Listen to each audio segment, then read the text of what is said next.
Hello everyone and welcome to Stan the Wine Man TV. I am your host, Stan Rattan, and this is a blue collar wine show where I help you spend your wine dollars wisely. This is the budget-friendly Christmas dinner wine. I didn't overthink this. I just said, okay, Stan, what would you grab if you were going to buy? You're having some people over and you have some wines that you want to bring to the table. What would you bring to the table? And there's only one wine here that's 15 bucks. The rest are under $15. So this is going to be exciting to go through these. For those of you that live in my community, I have these at the store, so you have the decided advantage of finding these wines. But for a lot of these wines are very available. There might be one that might be a little difficult. I'm just saying.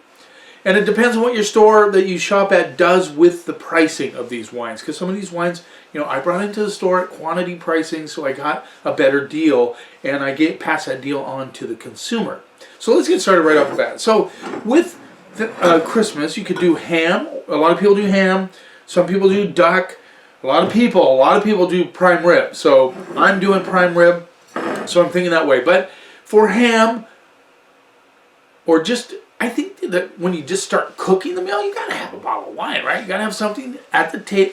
For the people that are coming early, you want them to enjoy wine. And I've always liked this wine. It's the Pine Ridge Chenin Blanc Viognier White Blend. I may have reviewed it on this program before. It rolls in at $13, and it is 80% Chenin Blanc, 20% Viognier. And I think Chenin is a good call for Christmas dinner, especially if you're having ham. But just overall, I love Chenin Blanc, and this has a little Viognier, which gives it a little bit of a lift as far as the fruit goes. So let's give this a try. Pine Ridge, 13 bucks. It's getting harder and harder to find wines in the 10 and under range that are, that really deliver. But there's a few of them out there. I try to find them. I love finding wines like that. So a little bit of a golden kind of a straw color on this one. A little bit of a fizz action going on too, which is interesting. Let's see what we get on those.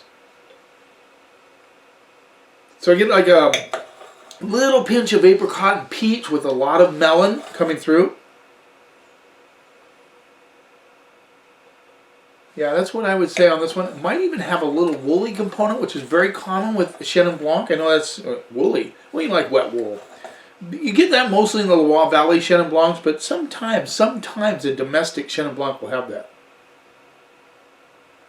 A little bit of a honey element coming through as well. Let's see what we get on the palate.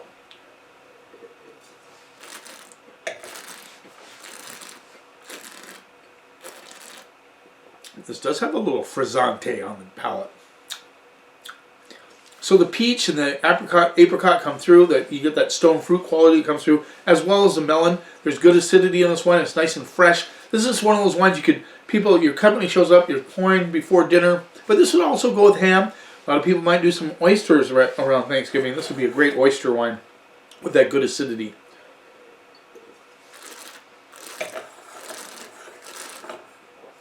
Even a hint of banana, but it does have just a hint of banana. There's also a little bit of just a bit of herbaceousness on the mid palate into the back end. Love this wine. I'm going to go straight up B. I think it's a great white blend from California. Did I mention that? Pine Ridge Chenin Blanc Viognier, California, $13. $13 is a great price. Let's move on. Now, this is a rosé that I just recently tried.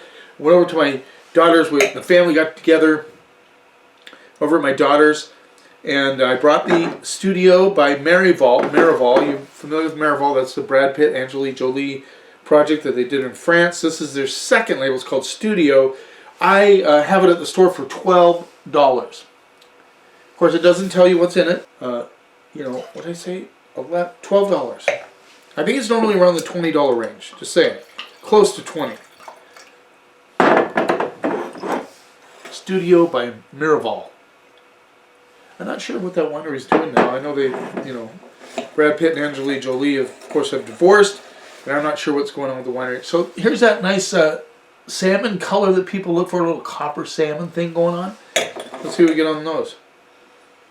Now, just for a moment, I didn't even mention this. I got the vest on. It's like 24 degrees outside, 22 degrees outside right now. And I'm in my studio here, which is not heated. Of course, I got a heater going on behind me, but it's pretty cold. So that's why I'm all geared up like this. But hey, I want to do this episode to get it out there before you guys start shopping for wine. Maybe some of you already picked this one. This has a little bit of an herbal component, which you'd expect from rosé from France. In fact, I should say this. So it's a Mediterranean, yeah. It's got the Mediterranean IGP. So yeah, probably really close to Provence. A little bit of a pink rose petal. I'm getting some really like the watermelon, but not really strong watermelon, just a light watermelon. A little bit of strawberry coming through as well. Let's see what we get on the palate.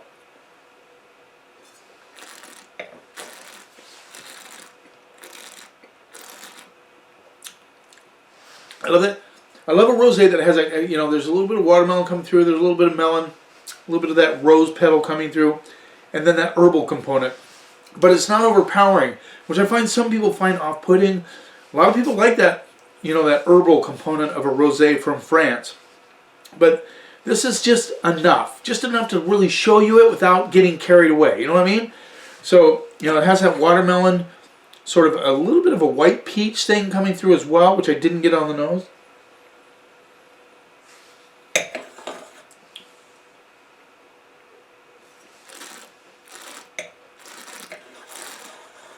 A little bit of strawberry and a little, just a hint of minerality, kind of dusty rock being on the backside. Beautiful rosé. For those people that like their dry rosés but have flavor as well, this is a beauty. I'm going to go A- on that rosé. I think it's a really solid rosé. For that price, it's a steal. Now, we're going to move on to California Pinot Noir. Ham and Pinot are really good matches, I believe. This is the Imagery Pinot by Benziger Winery. Jamie Benziger is the winemaker for this, and it rolls in at $13. Imagery, Pinot Noir, California. I think sometimes, you know, I really do believe you have to go to California. This is 2021, by the way. The rosé was a 2020. Yeah. And the Chenin Blanc Viognier was a 2021. So, give it a little rinse here. I've always enjoyed this Pinot Noir. I think it's one of the better examples of Pinot Noir in this price point. $13. Benziger Imagery Pinot Noir. Sometimes, you know, Oregon, it's really hard to find Oregon Pinots in that price range that are really good. But I really like this one. Good color, a little bit, not super dark. You can see through it, but yeah. Let's see what we get on the nose. A little bit of Asian spice. And I see that's what I liked about this Pinot when I first tried it. I thought, you know, $13 you're getting Asian spice. To me, Asian spice is a really good quality in the aromatics of a Pinot Noir. Just a touch of cranberry, a little bit of cherry, of course. But those Asian spices really come through. Let's see what we get on the palate.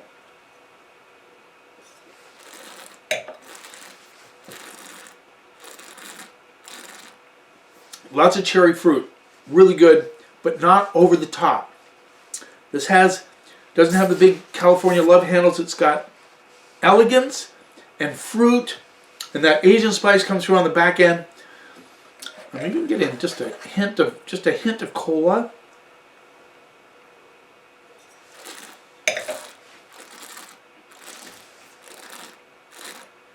So it's light, delicious, nice balance, nice integration of fruit, acidity. I like this wine a lot. I think it's one of the better values I've found in Pinot Noir. Now, I don't know what the store in your area would be selling this for. The store at my department, we sell it for $13. You have to buy a few cases to get that, but I think it's a great value. Pinot Noir, and those Asian spices kind of come out, and a little bit of cinnamon as well. Love this Pinot Noir. I think it's probably, like I said, one of the better Pinot Noirs in this price range that I've tried. I'm going to go A on that. I just think it's really solid Pinot Noir for that money. Now, let's move on. Bordeaux is always a good call with prime rib, and I've discovered this. I reviewed this. You probably remember the well, if you've watched it, the blind Bordeaux tasting. I think this came in second place. 2018 Comtesse Bordeaux, and this rolls in at $13. Comtesse Bordeaux. So, like I said, I didn't, I just went with my gut right away. I said, don't overthink this, Stan. Just go and grab the ones that you think you would buy right off the bat. And these are the ones I came up with. So, Comtesse Bordeaux, this is my pick of the month for this month. In the store, I have a place where I put my pick of the month. And I've sold through quite a few cases already. Good color on this. Darker. This is primarily Merlot. In fact, I think it gives the blend on the back. Not necessarily. But anyway, it's prime. Oh yeah, there it is. 80% Merlot, 20% Cab Franc. So, see what we get on those. So this has a little bit you can get kind of a hit of that vegetal component that comes through Cab Franc. With what's a plum? Boysenberry thing going on, and a little bit of spice action on the nose, which is very interesting. So you got this plum, boysenberry, a little bit of cherry, spice. There's even like a worn leather component that kind of comes through as well. Let's see what we get on the palate.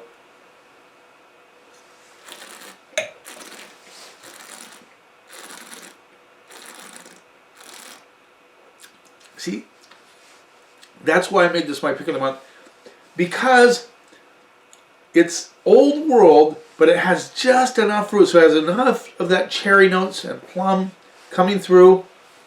And then the Cab Franc kind of takes over on the finish. You get a little bit of that kind of herbaceousness, that kind of a branchy sort of twiggy thing going on, a little bit of blackberry leaf thing going on, but it's not overpowering. It's not off-putting, as I like to say. Because you got to be careful with Cab Franc. Not everybody loves that herbaceousness of Cab Franc. So I just think you have to be careful. Kind of like Carmenere. It can be over the top herbaceous or, vegetal components. This has just the right amount. And it's a great food one. I mean, this would be great with prime rib. Just saying. In fact, I'm going to test my brothers out. I'm going to buy a bottle of this. Let's see what they think. I want to get their opinion. A little tobacco on the finish, which is really what I like about old world wines. You get that tobacco, a little bit of, blackberry leaf thing going on. Love this wine with that up front kind of plum cherry, boysenberry flavors right up front. This is a beautiful Bordeaux for the money. Now, I didn't look at my episode to see what grade I gave it, because I think that would be kind of cheating. But I'm going to go B plus A minus on this. I think it's a really solid Bordeaux. Yeah, nice wine. B plus A minus. Hedging towards straight up A minus. I think it came in second place in my Bordeaux blind tasting. Now, this has always been a really...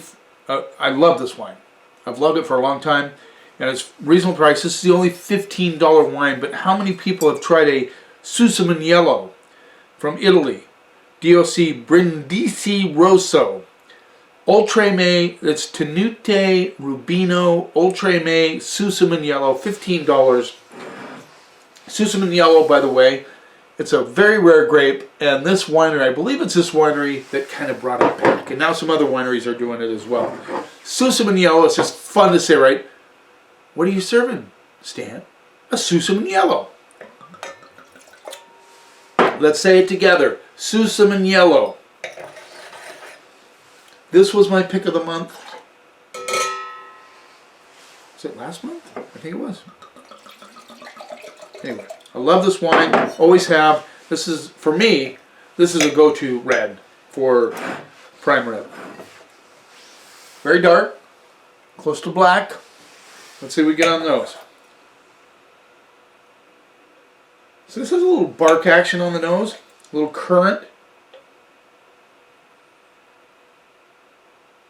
Barks and currant bark and currants.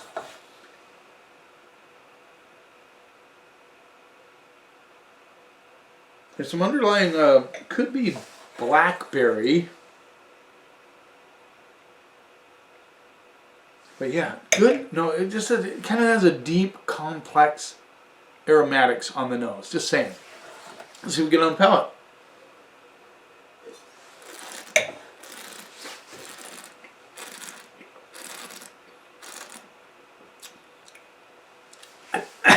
Excuse me. The depth on this wine just blows my mind for 15 bucks. Deep currant notes. I mean, like there's some levels of flavors here. Currant notes, a little black cherry coming through big time. There's just a hint of, not tobacco. You get a little bit of that earthiness underneath, and then some milk chocolate. And the milk chocolate is very subtle, but if you think about it, you get it. And a little bit of wilted dark rose petals. Now, I'm not going to serve this at my dinner because my brother's coming over, and I've already tried to give him a bottle of this, and he didn't like it. And I try to tag my little brother's palate. It's kind of difficult sometimes. I think this is a beautiful wine. Obviously not for everybody. I don't think there's a wine out there for everybody. Just saying.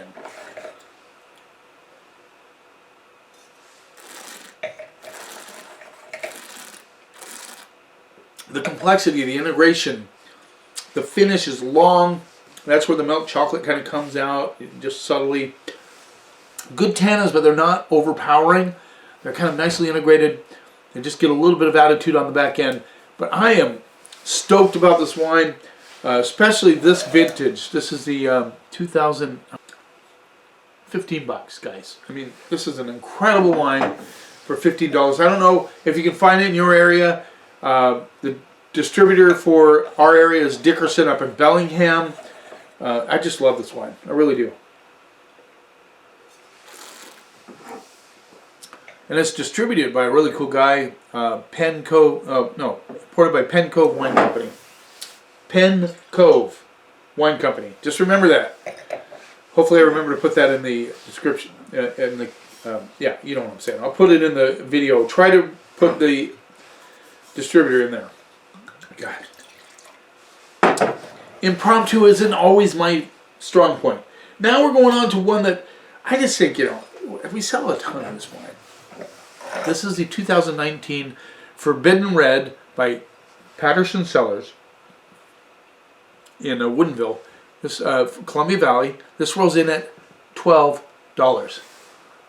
And this is a GSM. Everybody gets stoked about GSMs. I think they're good. This is a 38% Grenache, 40% Syrah, 22% Mourvedre. What runs here? So GSM blend, 12 bucks, guys. And I sell a ton of this wine. $12 red, come on. 12 is the new 10, whatever. You know what I'm saying? Really dark color on this one. Yeah, let's see what we get on the nose. Very subtle on the nose. I'm getting a little black cherry for sure. There's hints of just barely a little bit of strawberry coming through. There's an interesting, I want to say vanilla, but it's not really vanilla. It's more of a, reminds me a little bit of like a butter brickle thing coming through, just barely. Prominently dark cherries, a little bit of currant. Let's see what we get on the palate.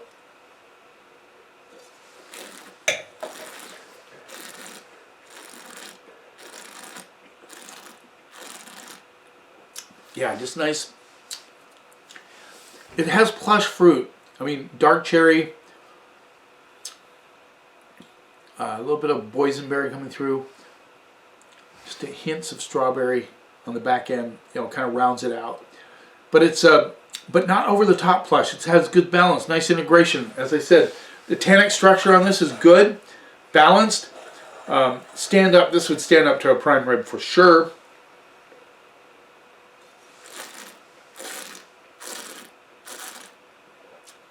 I like that kind of grippiness on the tannins on the backside. Solid wine, guys. I mean, for $12, this is actually, they're all really good. And a little tobacco on this one as well, which I like. It's been a while since I've had this one. I liked it when I first tried it. It's been a couple of years, so I just grabbed it because, you know, for 12 bucks, I think it's a fantastic wine. Even has a little bit of earthiness underneath, which is really cool for those of you who get a little bit geeky about that kind of thing. But this has great balance, and the tobacco really kind of shines on the backside, which you would not taste if you had it with prime rib. This would just go perfectly, make that prime rib taste like butter. Just saying.